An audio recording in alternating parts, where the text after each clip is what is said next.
I know how you feel about Mike Tomlin. You know how I feel about Mike Tomlin. I like Mike Tomlin. At some point, though, this is turning into the same thing it was with Andy Reid in Philadelphia and his last couple years there, where we can acknowledge Andy Reid, fantastic coach. He's gone on to prove that in Kansas City. We can acknowledge Mike Tomlin is a great coach. We can also acknowledge the fact that things just aren't clicking. They aren't working in Pittsburgh. And we can talk about oh my goodness, he's never had a losing season. How could you want to, perhaps see Mike Tomlin not in Pittsburgh anymore? He hasn't. I've gotten 2 diplomas since Mike Tomlin's last playoff win. When we can talk about stability and everything, but stability also implies success. And for close to like a decade, the Steelers haven't had any real success. Okay. So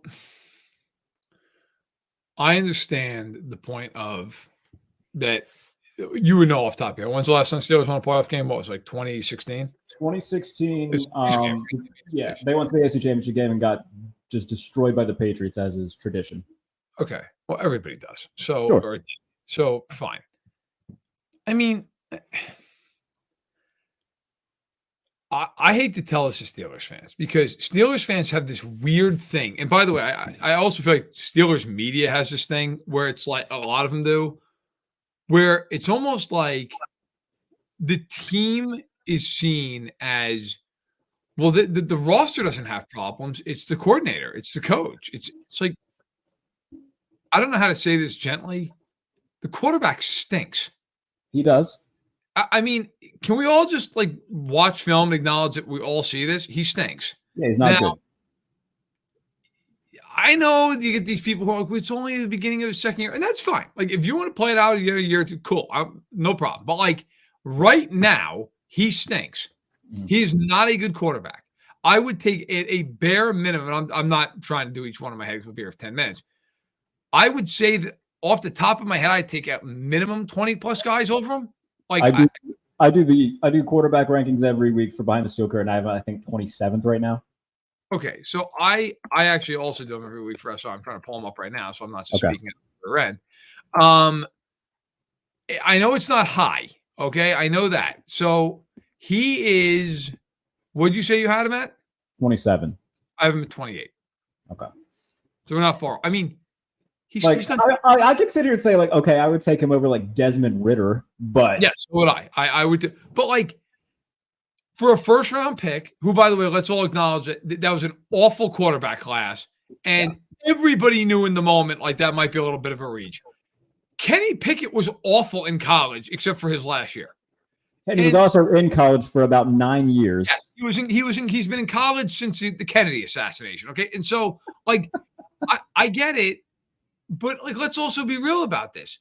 I'm not saying Matt Canada is not part of the problem. Matt Canada is part of the problem. But this is a team that has not had a great offensive line for a while. It is a team that does not have a quarterback and has not had a quarterback dating back to probably the year they won the playoff game. Like Ben Roethlisberger at the end of his career was an absolute shell. There was no ability to move the ball. I think Tomlin, like my problem with the Tomlin discourse is this. If the Steelers fired Mike Tomlin, 20 teams would try to hire him tomorrow. Sure. And the difference with him and Andy Reid in Philadelphia, which is not an unfair comparison.